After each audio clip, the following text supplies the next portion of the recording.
इमरान ने स्टोर में जाकर अलमारी में से ब्लैक लेबल की स्कॉच की बोतल निकालकर अखबार में लपेटी और ऊपर गुलखान उर्फ राम प्रसाद के कमरे में ले गया। इसने देखा कि गुलखान यानी राम प्रसाद और गुप्ता जी आमने सामने बैठे थे। दरमियान में छोटी मेज पर ब्लैक लेबल स्कॉच विस्की का एक क्वार्टर, जिसमें 4 पैग होते हैं, खाली पड़ा था। दोनों के गिलासों में शराब पड़ी हुई थी। राम प्रसाद का गिलास तकरीबन भरा हुआ था और गुप्ता जी का गिलास तकरीबन खाली हो चुका था। इससे साफ जाहिर था कि प्रसाद खुद महज साथ देने के लिए पी रहा है, असल में वो गुप्ता जी को पिला रहा है। इसने स्कॉच की बोतल अखबार में से निकालकर मेज पर रख दी। गुप्ता जी ने ब्लैक विस्की की पूरी बोतल देखी तो इसकी बातें खुल गई। बोतल को उठाकर चूम लिया और बोले, राम प्रसाद जी जय हिंद। गुप्ता जी को नशा चढ़ना शुरू हो गया था। राम प्रसाद जी ने भी कहा, जय हिंद गुप्ता जी, आपकी भेंट है। गुप्ता जी का चेहरा खुशी से खिलौटा। अंग्रेजी में कहा, राम प्रसाद जी मुझे तुम्हारी दोस्ती पर फख्र है। हाँ तो मैं कह रहा था। गुलखान उर्फ राम प्रसाद ने बोतल खोलकर गुप्ता जी के गिलास में विस्की डाली, थाली में से बर्फ के ट्रे निकालकर डाले और थोड़ा सा सोडा डालते हुए कहा, गुप्ता जी आप पाकिस्तान पर हमला करने के बारे में क्या कुछ कह रहे थे? हाँ हाँ याद आ गया, गुप्ता जी ने ऊंची आवाज में कहा। राम प्रसाद ने मुझे करीब ही बैठ जाने का इशारा किया। मैं राम प्रसाद से जरा पीछे हटकर कुर्सी पर बड़े अदब से बैठ गया। गुप्ता जी ने गिलास मुंह के साथ लगाकर आधे से ज्यादा गिलास चढ़ाया और बड़ी जोशीली आवाज में बोले, मैंने अडवाणी जी और वाजपेयी जी को कह दिया है कि सेक्रेटरी दफा, मुशीर दफा और भारत के सदर की बातों पर न जाए। इस बार आपकी पार्टी इलेक्शन जीत जाएगी और प्रधानमंत्री बनने के बाद मौका मिलते ही पाकिस्तान पर पूरी कुव्वत से हमला करके इस पर कब्जा कर लेंगे। एकदम से 12 डिवीजन फौज, 2000 टैंकों, 700-800 बम्बार तैयारों और आर्टरी डिवीजनों की तोपों की पूरी बेड़ी से जब आप पाकिस्तान पर हमला करेंगे तो एक ही हल्ले में आप लाहौर में दाखिल हो जाएंगे। एक दफ़ा लाहौर हाथ आ गया तो फिर समझे कि सारे पाकिस्तान पर आपका कब्जा हो जाएगा। भारत की तारीख में आपके नाम सुनहरी हरूफ में लिखे जाएंगे कि कांग्रेस के एक पिट्ठू लीडर नेहरू ने भारत माता के टुकड़े किए थे और जनता पार्टी के वजीर आजम ने भारत को फिर से पूरा भारत बना दिया। इसके बाद अब बांग्लादेश और नेपाल पर हल्ला बोल दें और इन दोनों मुल्कों को भी भारत में शामिल कर लें जो पहले भारत का हिस्सा थे। गुलखान यानी राम प्रसाद ने कहा, लेकिन गुप्ता जी आप शायद भूल गए हैं कि पाकिस्तान एटमी ताकत बन चुका है, इसके पास एटम बम जरूर होंगे। ऐसी सूरत में आप क्या कहेंगे? पाकिस्तान तो एटम बम चला देगा और हमारे शहरों दिल्ली, बम्बई और मद्रास को राख के ढेर बना देगा। गुप्ता जी बोले, अगर पाकिस्तान के पास एटम बम है तो हमारे पास भी एटम बम मौजूद है। हमारे पास एटमी वॉर हेड वाले अग्नि मिसाइल हैं जो 8000 से लेकर 10,000 मील की दूरी तक मार कर सकते हैं। राम प्रसाद ने एतराज किया, लेकिन गुप्ता जी पाकिस्तान के पास भी ऐसे मिसाइल हैं जो एटम बम को मद्रास तक ले जा सकते हैं और इसे तबाह कर सकते हैं। गुप्ता जी ने कहा, मैं नहीं मानता कि पाकिस्तान के पास कोई ऐसा एटमी वॉर हेड वाला मिसाइल है जो मद्रास तक वार कर सकता है। राम प्रसाद जी, पाकिस्तान के पास ले दे के 3 बड़े शहर हैं, एक इस्लामाबाद, लाहौर और कराची। हम एक ही एटमी हमले में इन तीनों शहरों पर एटम बम गिराकर सारे पाकिस्तान को तबाह कर सकते हैं, जबकि भारत बहुत बड़ा मुल्क है। अगर पाकिस्तान दिल्ली और बम्बई में एटम बम गिरा भी देता है तो बाकी सारा हिंदुस्तान महफूज रहता है। और ये याद रखें कि कोई भी मुल्क दूसरी बार एटमी हमला करने की पोजीशन में नहीं रहता। पहले ही हमले में जिस कदर एटमी हमला किसी मुल्क नहीं करना होता है कर देता है, और इसके जवाब में अगर दूसरे मुल्क के पास भी एटम बम मौजूद हो तो सारे के सारे इस मुल्क पर जवाबी हमले में गिरा देगा। मैंने अटल बिहारी वाजपेयी से कह दिया है कि आप हिंदुस्तान के कमज़ोर और बुज़दिल लीडरों वाला किरदार अदा न करें। अगर आप चाहते हैं कि भारत की तारीख में आपका नाम जिंदा रहे तो एक ही वक्त में इस्लामाबाद, कोहटा, लाहौर और कराची पर एटम बम गिरा कर इन्हें राख का ढेर बना दें। इसके बाद पाकिस्तान इस काबिल नहीं रहेगा कि आप पर एटम बम गिरा सके। अगर इसने मरते मरते दिल्ली और बम्बई पर एटम बम गिरा भी दिया तो ज़्यादा से ज़्यादा दोनों शहरों में 12-14 लाख आदमी मरेंगे। इतनी कुर्बानी देकर अगर सारा पाकिस्तान भारत को मिलता है, सारा बांग्लादेश भारत को मिलता है तो ये महंगा सौदा नहीं है। 12-14 लाख लोगों को आज नहीं तो कल मरना ही पड़ेगा। राम प्रसाद ने गुप्ता जी को वापस पटरी पर लाते हुए कहा, लेकिन मेरा नहीं ख्याल कि जनता पार्टी के लीडर ऐसा खतरनाक कदम उठाएंगे। मैं तो कहता हूं कि हमें एटम बम ना गिराने का मुआहदा कर लेना चाहिए पाकिस्तान से और रिवायती हथियारों के साथ पाकिस्तान पर लाखों की नफरी वाली फौज और हज़ारों टैंक और हज़ारों की तादाद में हर किस्म के तैयारों से पाकिस्तान पर हमला कर देना चाहिए। हम इस तरह भी पाकिस्तान पर कब्जा कर सकते हैं। अगर हमने एटम बम भी इस्तेमाल न किया तो पाकिस्तान भी नहीं करेगा। गुप्ता जी के गिलास को राम प्रसाद ने एक बार फिर भर दिया। गुप्ता जी काफ़ी सुरूर में थे। हाथ के इशारे से राम प्रसाद को अपने गिलास में मजीद शराब डालने से मना किया और शराब के 2-3 घूंट निकलने के बाद कहा, हमारे पास पाकिस्तान के मुकाबले में 4 गुना ज़्यादा फौज है, 10 गुना ज़्यादा टैंक हैं, हवाई जहाज़ और हर किस्म की जंगी तोपें हैं। अगर हम पूरी नफरी पूरी ताकत के साथ पाकिस्तान पर हमला कर दें तो पहले ही हल्ले में पाकिस्तान पर कब्जा कर सकते हैं। अब राम प्रसाद ने अपने मतलब की बात की, क्योंकि वो जानता था कि ना पाकिस्तान भारत पर एटम बम गिराएगा और न भारत पाकिस्तान पर एटम बम गिराने की हमाकत करेगा। अगर दोनों मुल्कों में जंग हुई तो रिवायती हथियारों के साथ होगी। और राम प्रसाद गुप्ता जी से यही मालूम करना चाहता था कि इस वक्त भारत की तीनों फौजों की तादाद कितनी है और इसके पास रूस और अमेरिका का दिया हुआ कितना सामान्य जंग है। राम प्रसाद ने कहा, मगर गुप्ता जी यही मुश्किल बात है कि पाकिस्तान के पास चीन का दिया हुआ बेपनाह जंगी साजो सामान मौजूद है, जबकि हमारे भारत के पास फौजी असले और हथियारों की एक मखसूस मिकदार है। यहाँ गुप्ता जी के मुंह से वो बात निकल गई जिसके लिए राम प्रसाद ने ये सारा ड्रामा रचाया था। गुप्ता जी कहने लगे, राम प्रसाद, तुम नहीं जानते, मैं जानता हूँ। तुम सिर्फ देशभक्त हो, मैं देशभक्त भी हूँ और मिनिस्ट्री ऑफ वॉर अफेयर्स का जिम्मेदार अफसर भी हूँ। जो कुछ मैं जानता हूँ तुम नहीं जानते। हमारे पास इस वक्त इतनी फौजी ताकत है कि दुनिया का कोई मुल्क हमारा मुकाबला नहीं कर सकता। हम अगर चाहें तो एक ही हल्ले में नेपाल, बांग्लादेश, भूटान, सिक्किम और पाकिस्तान पर कब्जा कर सकते हैं। राम प्रसाद ने गुप्ता की जुबान से मजीद बातें निकलवाने के लिए इन्हें ताव देते हुए कहा, गुप्ता जी, मुझे तो कभी कभी इस ख्याल से डर आने लगता है कि कहीं हमारी भारत सरकार हमें फौजी बढ़तरी के बारे में अंधेरे में तो नहीं रख रही, क्योंकि मैंने सुना है कि पाकिस्तान रिवायती हथियारों में भी हमसे 10 कदम आगे निकल चुका है और इसने मुसलमान मुल्कों, खासतौर पर मुसलमान अरब मुल्कों की बेपनाह इमदाद और चीन, इंडोनेशिया के ताउन से असले और हथियारों के अंबार जमा कर रखे हैं। मैंने तो यहाँ तक सुना है कि पाकिस्तान के पास अब बम्बार, लड़ाका तैयारे और टैंक भी हमसे दुगनी तादाद में है और इसके पास अब दोजे भी हैं जो भारत के पास नहीं है। गुप्ता जी जज्बाती हो गए। यही गुल खान उर्फ राम प्रसाद चाहता था। इसने मेज़ पर हाथ मारकर कहा, राम प्रसाद जी, अगर मैं आपको महकमा जंग की तरफ से खुफिया फाइल में दर्ज किए हुए अपनी तीनों फौजों की जंगी ताकत और इनके हर किस्म की असला और जहाज़ों, टैंकों और तोपों की सही तादाद दिखा दूँ, तो क्या फिर आप मान जाएंगे कि हम रिवायती हथियारों में भी पाकिस्तान से 10 गुना ज़्यादा ताकत रखते हैं? राम प्रसाद ने फ़ौरन जवाब दिया, फिर मैं कैसे इनकार कर सकता हूँ भला। जो आंकड़े यानी अदाद शुमार आप लाएंगे वो तो सरकारी होंगे और इसमें किसी शक की गुंजाइश ही नहीं हो सकती।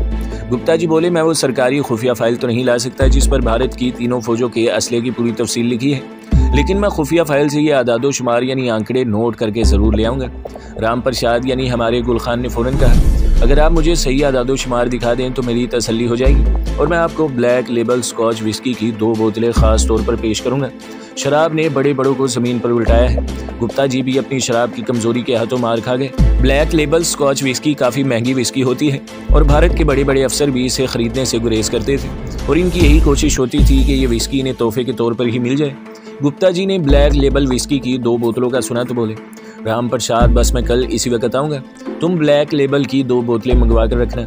मैं सारे फौजी अदादो शुमार नोट करके लेता आऊँगा, तुम्हें बताऊँगा तो तुम खुश हो जाओगे।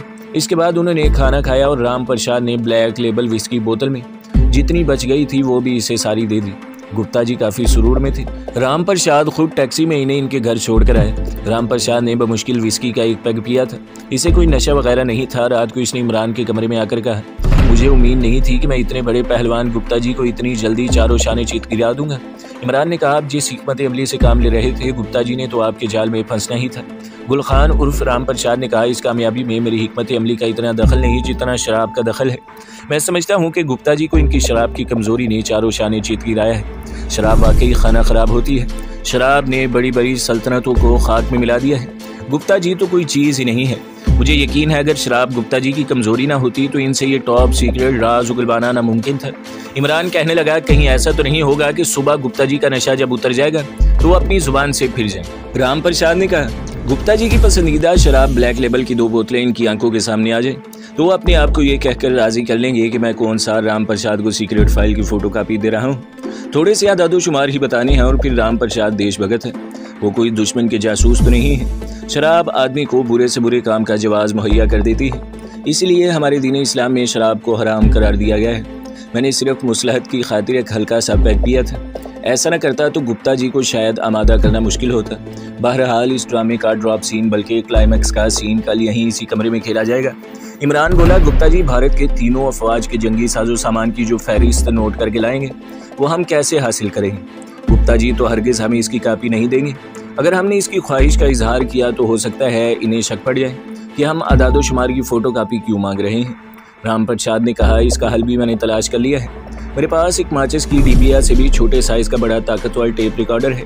ये टेप रिकॉर्डर दूर की आवाज़ें भी बड़ी आसानी से रिकॉर्ड कर लेता है। मैं ये टेप रिकॉर्डर जहाँ गुप्ता जी को बिठाना है इस मेज़ के नीचे लगा दूंगा और गुप्ता जी से कहूँगा कि वो अदादो शुमार बोल कर मुझे सुना दें।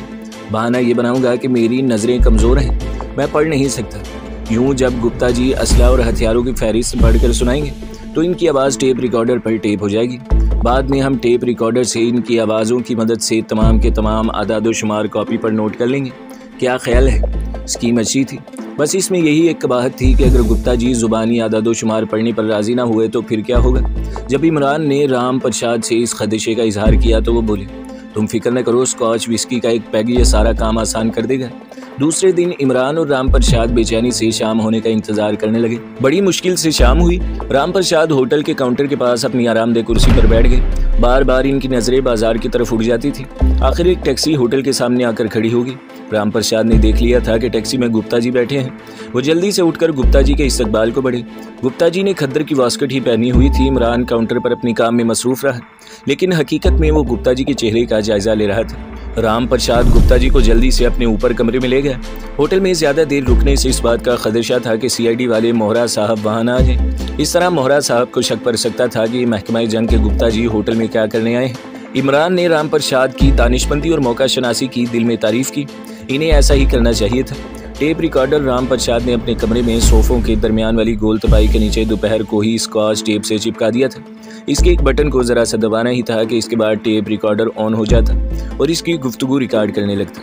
अपने कमरे में जाने की थोड़ी देर बाद ही इंटरकॉम पर राम प्रसाद ने इमरान को हिदायत की कि स्टोर वाली अलमारी से ब्लैक लेबल की 3 बोतलें निकाल कर ऊपर ले आए। 2 बोतलें राम प्रसाद ने गुप्ता जी को साथ देने के लिए मंगवा रखी थी और 1 बोतल वहां बैठकर पीने के लिए थी। इस रोज इमरान के सामने राम प्रसाद ने 2 ऐसी गोलियां पानी के साथ निकल ली थी कि जिनके खाने से अगर आदमी शराब के 2-3 पैग पी ले तो इसका नशा नहीं होता था। इमरान ने स्टोर रूम की अलमारी में से शराब की 3 बोतलें निकाल कर इन्हें एक बड़े लिफाफे में डाला और ऊपर राम प्रसाद के कमरे में ले गया। कमरे में जाकर देखा कि राम प्रसाद ने गुप्ता जी को इसी जगह सोफे पर बिठाया था जिसके सामने मेज के नीचे टेप रिकॉर्डर चिपका हुआ था। यकीनी तौर पर राम प्रसाद ने टेप रिकॉर्डर चला दिया होगा। इमरान को देखकर राम प्रसाद ने कहा, लाओ मोहन जी लाओ। इसने एक बोतल निकाल कर मेज पर रख दी और बाकी 2 लिफाफे में ही पड़ी रहने दी। लिफाफा गुप्ता जी की तरफ बढ़ाते हुए कहा, गुप्ता जी ये 2 बोतलें ब्लैक लेबल की आपकी भेंट करता हूँ। मैंने इसका आपसे वादा किया था। गुप्ता ने अभी विस्की पीनी शुरू नहीं की थी, इसलिए वो ज्यादा नहीं बोल रहा था। उन्होंने शराब की बोतलों वाला लिफाफा लेकर अपने करीब ही रख लिया और बोले, मैंने भी अपना वादा पूरा कर दिया और अपनी 3 अफवाज की जंगी साजो सामान की पूरी फहरिस्त नोट करके ले आया हूँ। इससे आपको अंदाज़ा हो जाएगा कि रिवायती असला और रिवायती फौजी जंगी साजो सामान में भारत कितना ताकतवर मुल्क है और दुनिया की कोई ताकत इसे रिवायती मैदानी जंग में भी शिकस्त नहीं दे सकती। पाकिस्तान तो हमारे सामने कोई चीज़ नहीं है। और गुप्ता जी ने वास्कट की अंदरूनी जेब से 2 तय किए हुए कागज़ निकालकर राम प्रसाद की तरफ बढ़ा दिए। राम प्रसाद ने दोनों कागज़ ले लिया और इसे खोलकर आंखों के करीब लाकर पढ़ने की कोशिश करने लगा। ये सब एक बहाना था। इमरान राम प्रसाद के पास ही बैठा था। इन दोनों के लिए विस्की की बोतल खोलकर गिलासों में बर्फ की डलियां रख रहा था। राम प्रसाद ने ऐसा जाहिर किया जैसे वो बल्ब की रोशनी में ठीक तरह से पढ़ नहीं सकता। इसने कागज़ गुप्ता जी की तरफ बढ़ाते हुए कहा, गुप्ता जी मेरी करीब की नज़र बहुत कमज़ोर हो गई है। इस दौरान इमरान ने गुप्ता जी का एक डबल पैक बनाकर इसके आगे रख दिया जिसमें से उन्होंने आधा गिलास चढ़ा लिया। राम प्रसाद के गिलास में इमरान ने थोड़ी सी शराब डालकर बाकी गिलास पानी से भर दिया था। राम प्रसाद ने इसे यही हिदायत की थी। गुप्ता जी ने राम प्रसाद से दोनों फुल स्कैप कागज़ लेते हुए कहा, राम प्रसाद जरा गौर से सुने, आपको अभी पता चल जाएगा कि भारत की 3 फौजों की कुव्वत किस कदर ज़बरदस्त है। और गुप्ता जी ने कागज़ पर लिखे हुए मंदरजात पढ़ने शुरू कर दिए। कहने लगे, सबसे पहले भारतीय फौज की नफरी की ताकत बताता हूँ, ज़रा सुनिए। सब कुछ बताकर गुप्ता जी ने दोनों फुल स्कैप कागज़ तय करके अपनी वास्कट की जेब में रख लिए। दरमियान में गुप्ता जी ने अपना गिलास खाली कर दिया था। इमरान ने गिलास में इनके लिए एक और डबल पैक बना दिया। गुप्ता जी गर्दन तान कर बोले, अब बताओ राम प्रसाद जी, इतनी बड़ी फौजी ताकत के सामने पाकिस्तान कितनी देर लड़ सकता है। राम प्रसाद यानी गुल खान ने बेख्तियार वाह वाह वाह वाह जय हिंद कहा। जय हनुमान जी का हल्का सा नारा लगाते हुए कहा, गुप्ता जी जो कुछ आपने सुनाया है, अगर हमारी सेना के पास इतनी कुव्वत है तो हम तो पाकिस्तान क्या एक ही हल्ले में बर्मा, नेपाल और थाईलैंड पर भी कब्जा कर सकते हैं। गुप्ता जी बोले, क्यों नहीं। एक ज़माना था कि थाईलैंड से लेकर इंडोनेशिया और कंबोडिया तक वैदिक काल के हमारे राजाओं की हुकूमत थी। हमारा असल मिशन इन मुल्कों पर दोबारा कब्जा करने का है। पाकिस्तान, नेपाल और भूटान से कम तो हम रिवायती हथियारों की जंग में 1 घंटे में ले लेंगे। राम प्रसाद ने कहा, जंग अगर इतनी फैल गई तो गुप्ता जी मेरे ख्याल में पाकिस्तान ज़रूर एटम बम चला देगा। गुप्ता जी ने शराब का आधा गिलास चढ़ाने के बाद कहा, अगर पाकिस्तान ने एटम बम चलाया तो हम भी पीछे नहीं रहेंगे, हम भी एटम बम चला देंगे। क्या आपको याद नहीं, जब वाजपेयी जी भारत के प्रधानमंत्री थे और उन्होंने एटमी धमाका कर दिया था तो उन्होंने अपने एक बयान में कहा था कि अगर हमारे किसी हमसाया मुल्क ने अब शरारत की तो हम इसके शहरों पर एटम बम गिरा देंगे। हमसाया मुल्क से वाजपेयी की मुराद पाकिस्तान ही थी। राम प्रसाद ने कमाल की अदाकारी करते हुए गुप्ता जी का हाथ पकड़कर बेख्तियार चूम लिया और बोले, जय हिंद गुप्ता जी। आपने हमारी फौजी ताकत के जो आंकड़े यानी आदादोशुमार बताए हैं, इसने मेरे इस विश्वास को फिर से जिंदा कर दिया है कि भारत बहुत जल्द सारे साउथ ईस्ट एशिया की सबसे बड़ी ताकत बनकर उभरेगा। गुप्ता जी ने तीसरा पैक चढ़ाते हुए कहा, Ram Prasad ji, Bharat south east Asia की सबसे बड़ी ताकत बन चुका है। अब सिर्फ इस इलाके के मुल्कों पर कब्जा करना बाकी है। इस बार भारतीय जनता पार्टी ने हुकूमत बना ली तो ये काम भी हो जाएगा। कांग्रेस बुज़दिल है, वो कुछ नहीं कर सकती। इमरान ये सोच रहा था कि टेप रिकॉर्डर की टेप की ड्यूरेशन पौन घंटा है, कहीं वो ख़त्म ना हो गई हो। इसे यकीन था कि अगर टेप ख़त्म भी हो गई तो गुप्ता जी ने भारत की फ़ौजी क़ुव्वत के जो आदादोशुमार बताए हैं वो ज़रूर रिकॉर्ड हो गए होंगे और इन्हें इसकी ही ज़रूरत थी। इमरान ने महसूस किया कि राम प्रसाद यानी गुल खान भी यही चाहता था कि गुप्ता जी वहाँ से 9-2-11 हों और वो टेप चेक करें। ख़तरा यही था कि अगर टेप किसी वजह से रुक गई होगी तो ये आदादोशुमार दोबारा मिलने मुश्किल होंगे। इस दफ़ा शराब ने वो काम कर दिखाया था जो इमरान का कोई भी कमांडो ऑपरेशन सरंजाम नहीं दे सकता था। राम प्रसाद ने गुप्ता जी को वहाँ से चलता करने के लिए ये कहा कि अपना गिलास मेज़ पर उल्टा दिया और कहा, बस गुप्ता जी, मैं और नहीं पीऊँगा, बाकी की बोतल भी आप अपने साथ ही ले जाइएगा। गुप्ता जी ने इसके बाद राम प्रसाद को मजीद पीने के लिए बिल्कुल ना कहा और बोतल में आधी से ज़्यादा शराब बच गई थी। इसे अपने कब्जे में करते हुए बोतल पहली 2 बोतलों वाले लिफाफे में डाली और मुझसे मुखातिब होकर बोले, मोहनदास जी, मेरे लिए कोई टैक्सी पकड़ो, अब मैं घर जाऊँगा। राम प्रसाद ने यूं ही मुँह रखने के लिए कह दिया, गुप्ता जी कुछ जल पानी नहीं करेंगे? गुप्ता जी ने कहा, नहीं राम प्रसाद जी, ये काम घर पहुँच कर ही करूँगा। असल में गुप्ता जी आला तरीन विलायती शराब के 2.5-3 बोतलों पर कब्जा जमाने के बाद इन्हें जल्दी से जल्दी अपने घर ले जाना चाहते थे। इमरान नीचे गया, इसने खाली टैक्सी रुकवा ली और कमरे में आकर कहा, टैक्सी आ गई है महाराज। राम प्रसाद गुप्ता जी को सहारा देकर नीचे उतर गया। राम प्रसाद ने कहा भी कि बोतलों का लिफाफा मुझे पकड़ा दीजिए, मगर गुप्ता जी ने सुनी अनसुनी कर दी और लिफाफा अपनी बगल में ही दबाए रखा। राम प्रसाद ने इन्हें टैक्सी में बिठाकर रुखसत कर दिया और इमरान को ऊपर कमरे में आने का इशारा किया। वो कमरे में चला गया। थोड़ी देर बाद राम प्रसाद यानी गुल खान भी आ गया। इमरान ने अभी तक मेज़ के नीचे चिपके हुए छोटे से टेप रिकॉर्डर को हाथ नहीं लगाया था। गुल खान यानी राम प्रसाद ने दरवाज़ा बंद करके कुंडी लगा दी और इसके नीचे से टेप रिकॉर्डर निकाल कर इसे रिवाइंड किया और शुरू से लगा दिया। गुप्ता जी, राम प्रसाद की बातों की आवाज़ें बड़ी साफ रिकॉर्ड हुई थी। राम प्रसाद कहने लगा, खुदा का शुक्र है टेप रिकॉर्डर ने धोखा नहीं दिया, वरना दोबारा गुप्ता जी से आदादोशुमार वाला कागज़ हासिल करना नामुमकिन था। तो दोस्तों, अगली किस्त सुनने के लिए हमारे चैनल को सब्सक्राइब करें, वीडियो को लाइक करें और बेल के आइकन पर भी क्लिक कर दें ताकि हर जो आने वाली वीडियोज़ हैं वो आपको सबसे पहले मिलती रहें।